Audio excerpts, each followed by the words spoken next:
Good morning, and thank you very much for joining us today, because road safety is something that affects everybody in this country. My name is Bill Woods, and I'm proud to have been associated with the Australian Road Safety Foundation in a variety of capacities for a number of years now. Now today what we're talking about is crucially important. Be a part of the bigger picture, road safety and our collective responsibility. That's what we're talking about today. And it's also a reminder of the role that we all play and can play in helping reduce road trauma, the fatalities and those people whose lives are horrendously affected. Our guest today, and it's a very esteemed list.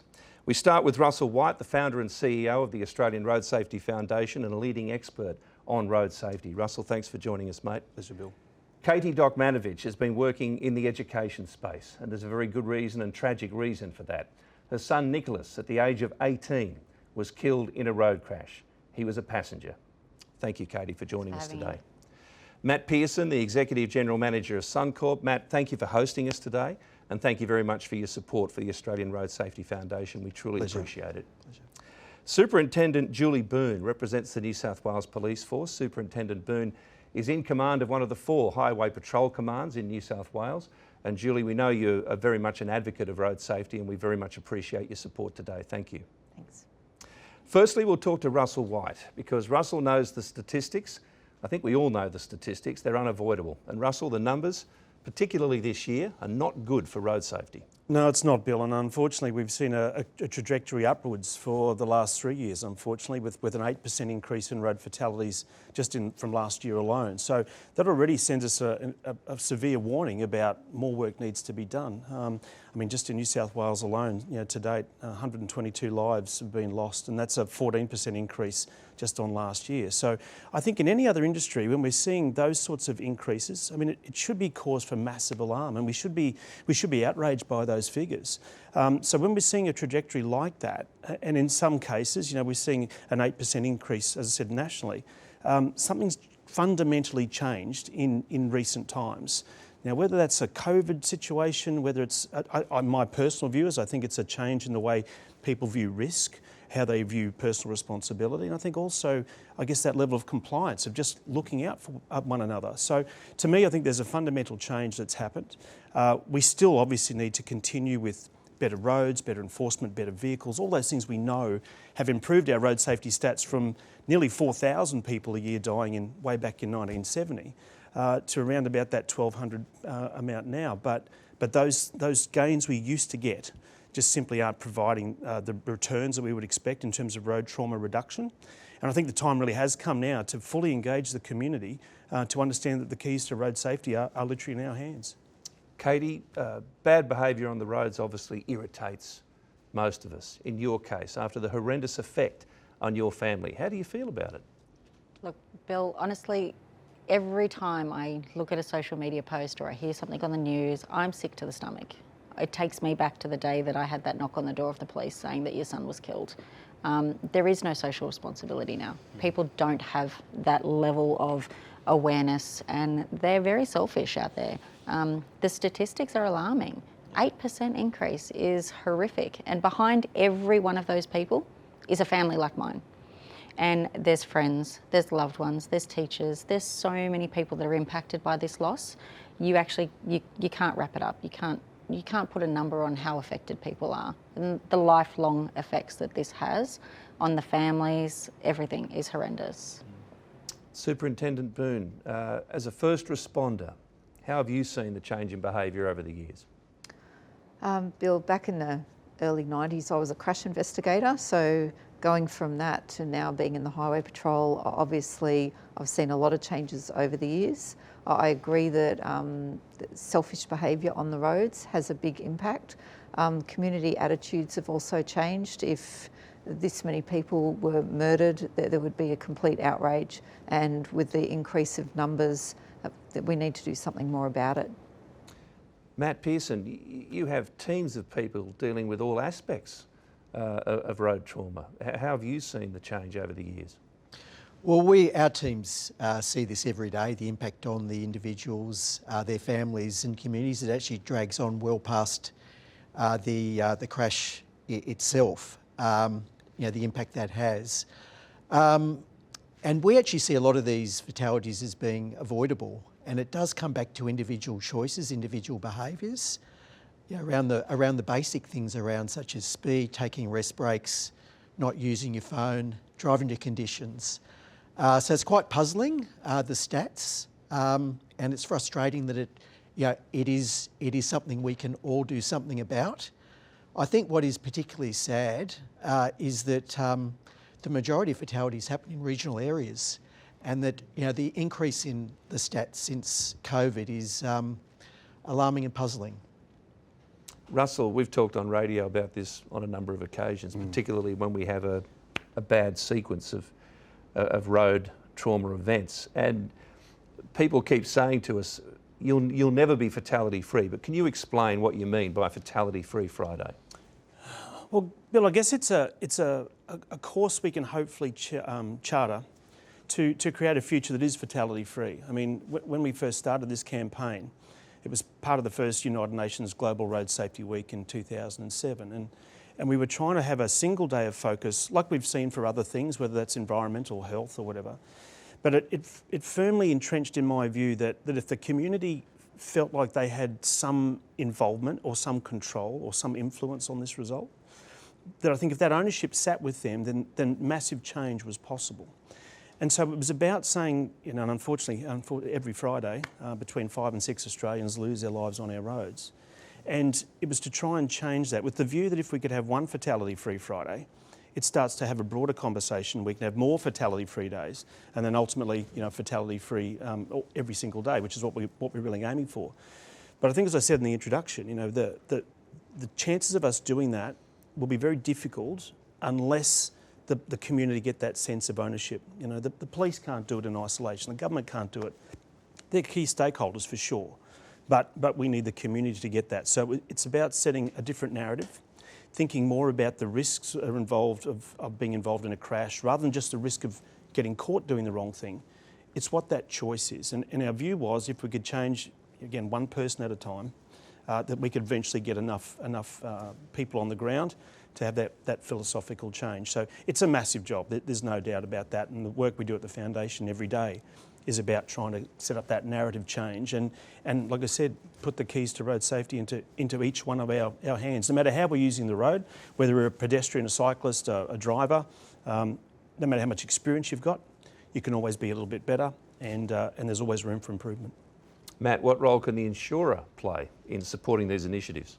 Yeah, look, I mean, obviously insurance is about taking care of the folks injured and supporting families post the road crash. But we think our job can extend in using our expertise and knowledge to work with strong advocates such as Russell and the Australian Road Safety Foundation to get those messages out there, because unless we get those messages out there around individuals, although it's a collective problem, there is individual accountability, individual things that all road users can do. So whatever we can do to get messages out there to our staff, our customers and the like, we think we can do that.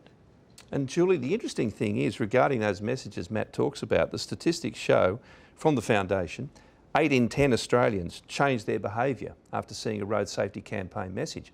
I guess that the thing is to sustain that change in behaviour. Do you see this reflected in road usage generally? Look, we do, particularly, the Christmas time, holiday periods where there's double demerits and different road safety activities happening. We do see a change in behaviour at those times. Certainly there's more road users at that time, so the statistics might not always reflect that, but the volumes of speeds might be less, or the drink driving statistics might be less as well. So it's certainly, when the message is out there and the community are mindful of it, I think it does have an impact on road users. Katie, most of us can only imagine what it has been like for you since you lost Nicholas, but can you tell us what you've been doing in terms of educating other young people? Yeah, so myself and another colleague, we actually have engaged with the party program, which is run at Liverpool Hospital. We also do talks to schools in conjunction with Macarthur Highway Patrol, the Crash Investigation Unit. So we get out there and we tell our stories, we show videos of our kids, and also talk to them about the lasting effects of and the consequences to actions. Because unfortunately these days, a lot of the youth are desensitised to the level of what they see. It doesn't affect them the way that it should. So if we can educate them and show them that behind every number is a family and is a person, we hope that if we can affect one of those kids, if just one of those kids gets that message to go home and be responsible behind the wheel, to take consideration, to think of their friends, whoever they're with, then I hope that we're doing the right thing. The nature of our communication has been changing dramatically in the last 10 or 20 years. We're only just recently discussing the effects on our society of social media, for example. So in that sense, communication, Julie Boon, what's the way that you've found that it is most effective to get the message across? Now, you're still learning about that. Look, I think so. In terms of policing, we like to be highly visible, so that the more people that see police out there, the impact that has not only for a driver that sees police at the time, but the residual effect of driving past that place a week or two later, they might slow down and display better road behaviour. Certainly communication, just when people are pulled over, we speak to them about their behaviour and what caused them to drive irresponsibly. And some of the feedback you get back is it's about getting caught. People don't, that everyone sees themselves as a good driver, and so they feel that they can go that 10 kilometres over the speed limit, or they feel that if they won't get caught it will be all right. So communicating that you should drive responsibly at all times is really important. It's not about getting caught, it's about being socially responsible on the roads. Yeah, that message, don't get caught, indicates you've done something in the first place. You simply don't want to be identified as doing it. Matt Pearson, from the corporate perspective, how do we encourage people to be upfront, preventative in terms of we're dealing with this? Well, apart from getting the messages out there, something that we're excited about that we're trialling at the moment is the AAMI Safe Driver Rewards program. So it's a telematics-based application that can be accessed via the AAMI app. And what it does is it provides a driver score. So it rates driving behaviour on a number of different metrics such as speed, acceleration, braking, cornering, phone usage.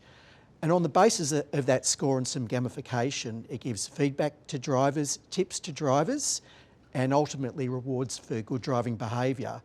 And something that I'm particularly excited about is we've had some research assistance from the CTP regulator in New South Wales, CIRA, and we're trialling to see whether this app with tech-savvy young people will have a meaningful impact on young driver behaviour. So, we'll see on that one, but we're particularly excited about it. Russell, how important is it for you and the Foundation to work in tandem with the government and other connected people in this? Well, road safety is a team effort, Bill, and it's also an endurance event. And I think that's one of the points Matt was just talking about with the app. If we can demonstrate what good looks like, because I really don't think a lot of people know exactly what good driving behaviour might actually mean. And if you can provide more data through tools like that, then it provides, again, like we see in sport, a way to improve, a step forward. So I think that's really important. But I think equally, we have to work as a collaboration. It's, as I said at the start, it's not just a government issue or a police issue. We have to change that narrative. Yes, the government and the police are key stakeholders in it, but equally I think we also need to change the view of, and again, part of this looking at what good looks like, are there opportunities to reward good behaviour? So can we have a carrot and a stick to try and balance it out? Basic human behaviour tells us that's where you're going to get the biggest results from. And I also think we need to have a change in the way the personal part or the human factor of road trauma is communicated. I think when you look at most road safety strategic plans, the human factor is usually on the last couple of pages and it gets probably the least amount of traction. And I'm not saying for a second that we don't need to improve engineering or infrastructure. That all has to happen. Those things we know work need to continue. But I think we need a fresh set of eyes, a fresh approach, because quite frankly, when we talk to families, and sadly we do it on a daily basis, families, like Katie's, you would do anything in the world. If you could create a time machine and take that back, you'd do it in a heartbeat. The trauma, and we say this to our team all the time, it focuses on the why we're doing what we're doing. And we've discussed this many times publicly, it all comes back to attitude. That's the lowest common denominator. And of course, it'd give a breath of fresh air for Julie Boon and the police force if the advocacy was from the drivers themselves. Yeah. In that perspective, Katie, how do you see these organisations working together, given that we really need to get attitudes changed above everything else? We do need to get the attitudes changed. I think collectively, like you were saying, doing some more collaborative research papers and broadening the survey kind of pool that is currently people aren't really, in my space, aren't really engaged enough. So putting that human aspect to it so people understand that, like I said, behind every number is a family. Education, reform, legislation, there's multiple levels that need to be addressed, and we can all work together to hopefully make some change. And you were telling me beforehand about a program where kids are given virtually a day of exposure to what road trauma is like. Tell us a little bit about that if you don't mind. Yeah, so the party program that Liverpool Hospital run, as well as Royal North Shore, currently in New South Wales. So it's an all-day event. So they get taken through the scenarios of having to give CPR to a dummy and basically calling time of death. And they are confronted by a family member and they have to explain their actions. And initially, they're a little bit standoffish because they think it's a bit of a joke, but then at the end of the day, myself or another affected family comes in and actually shares the real life experience of it, and that's when the reality sets in for these kids that it's not a hypothetical. This could happen to any of them. They don't necessarily leave the home that day intending to never come home, but unfortunately that is happening way too frequently. And that's actually a good point. No one goes out with the intent of having a crash, No. but clearly choices and actions make that difference. Question without notice. In your observations that the feedback we're getting, is it risk-taking or is it just lack of respect for other people? I'd have to say, Bill, at the moment, it's probably a combination of things. I mean, the latest research that we did said nearly 2/3 of just New South Wales drivers were admitting to breaking road rules on a regular basis.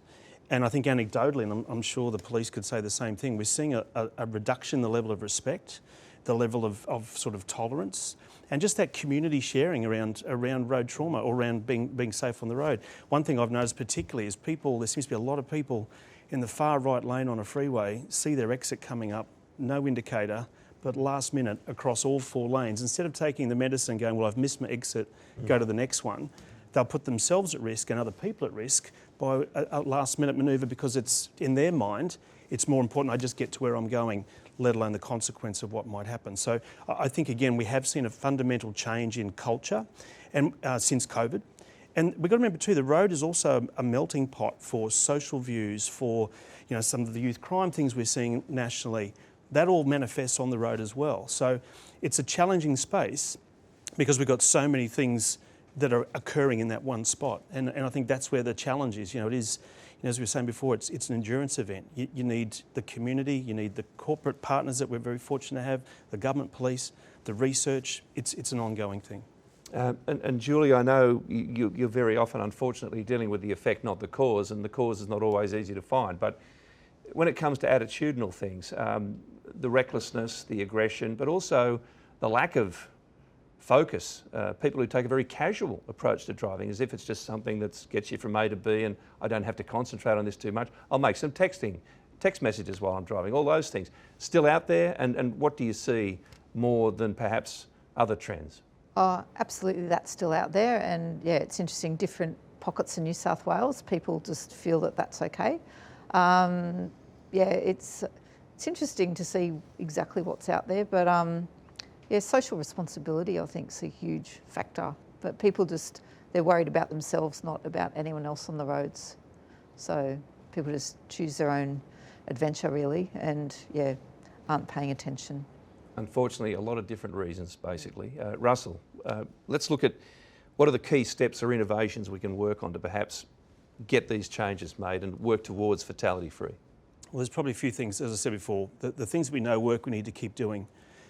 Interestingly, and just following on from a thought that just came through from the Assistant Commissioner's Inspector's comments there, things like not wearing a seatbelt. In some of the latest federal research, not wearing a seatbelt is starting to go on the climb. So as well as distraction and speeding, drink driving, all those things, those basic things that we probably thought we'd not so much solve, but we'd educated the community enough.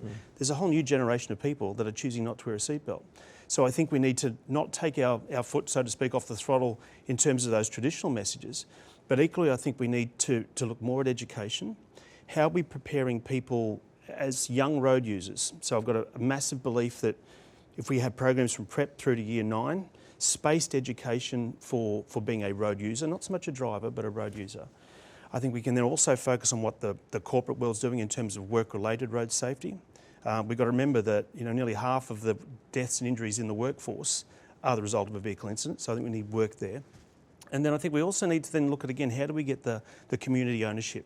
And my view is if we get the school piece right, if we get the workplace right, then I think all that will ultimately all come together. So it's like everything with this issue, it's not one silver bullet, it's a whole range of different things. What would you like to see, Katie? Well, look, education, number one, I agree wholeheartedly that needs to be a real focus.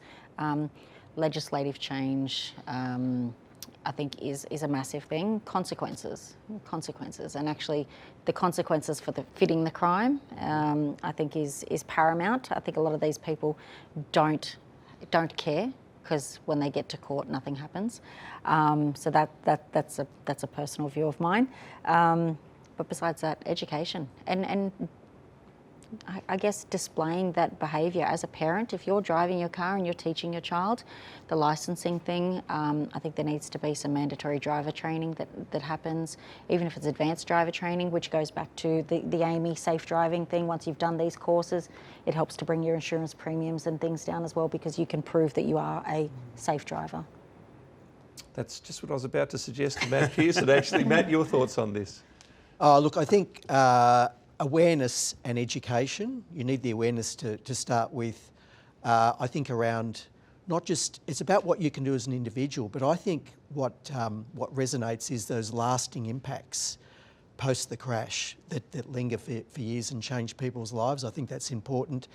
Obviously incentives help, disincentives such as legal ones, but also incentives such as through the Safe Driver Rewards app and impacts on premiums rewarding safe drivers.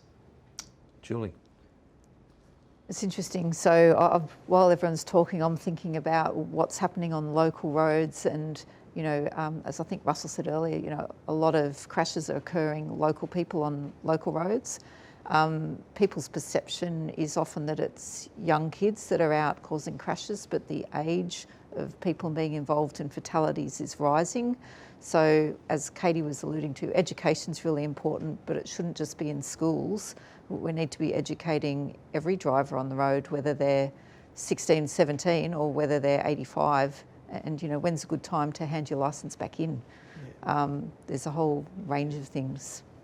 I have to ask, just on Katie's point about policing, is there a sense of frustration in the police force at whether the courts reflect the sense of responsibility that drivers must have? Look, I think there's certainly instances where that would happen, and other instances where there's more frustration at the driver activity itself. There's a judicial process that has to be followed, and that's what that is. But yeah, certainly the fact that people are doing this behaviour in the first place is probably more frustrating to police. In conclusion, we're going to go for one-word responses here, and I know that's kind of ironic in a sense because, as Russell said, there are so many facets to this. But in terms of priorities to go ahead with towards fatality-free, one word, what do we need to do? I think it's ownership. The community has to know that we have the keys to change this. If we want a fatality-free future, it's only going to come through our own behaviours and our own actions. And I think, when we're looking at that sort of cultural change, we as a not-for-profit can't underestimate the power that we've got to try and bring the community voice to support the police, government and everybody else that's trying to make a change. Katie? Attitudes. Attitudes for people. Attitudes for driving, just attitude in general. That self-entitlement that people have, and driving's a privilege. It's not a right. Matt? I think awareness on the things that you can do yourself to make a difference, but also the ongoing impacts if you cause a crash, the impacts to you personally, impacts to others, and how long they linger for. Superintendent? Mine's education, and like I've just said, education from just before you start to drive to when it's appropriate to hand your licence in. Okay, let's recap some of the points we've been working through today. We are at a critical juncture in road safety, and this has been an ongoing conversation for probably 1.5 to 2 years actually, where we're seeing the numbers getting worse after a period where I'm sure Julie was feeling pretty good about where road safety was going for a while, but it's not been good. They've risen for the 3rd consecutive year, in fact, and our community attitude towards road safety certainly needs attention. It's not a fleeting issue either, because everything is changing. We'll still be using the roads, very importantly, for many more years to come, and we need to keep up education and awareness. And I'll repeat that statistic that we mentioned earlier. 8 in 10 Australians agree that initiatives such as Fatality Free Friday do have a positive impact on their behaviour. How do we sustain that? How do we keep it going and keep it foremost in people's minds, particularly when they are behind the wheel? This is why Fatality Free Friday is more than an educational campaign. It is a call to action for all of us to commit to road safety every day. We're all connected in one way or another, even if you think, no, I don't drive and I'm very rarely a passenger, but you are very often a pedestrian, and you might be a cyclist as well, or anyone else who uses the road in any capacity. You are part of that picture, which basically includes all of us. And if for some reason you manage to avoid all of that, you will have a loved one who is very connected to it as well. Imagine if we chose to drive cautiously, as we do when we have our children in the car, and I'd like to think that would be the case. And that might be a good starting point for our attitudes as we go out on the roads every day. On that point, thank you very much for our panellists for joining us today. For Russell, Kate, Matt, Julie, thank you very much for your time. And let's all work together towards a fatality-free future. And thank you very much for joining us as well. I hope you take something away from this today. All the best to you. Thanks for your time.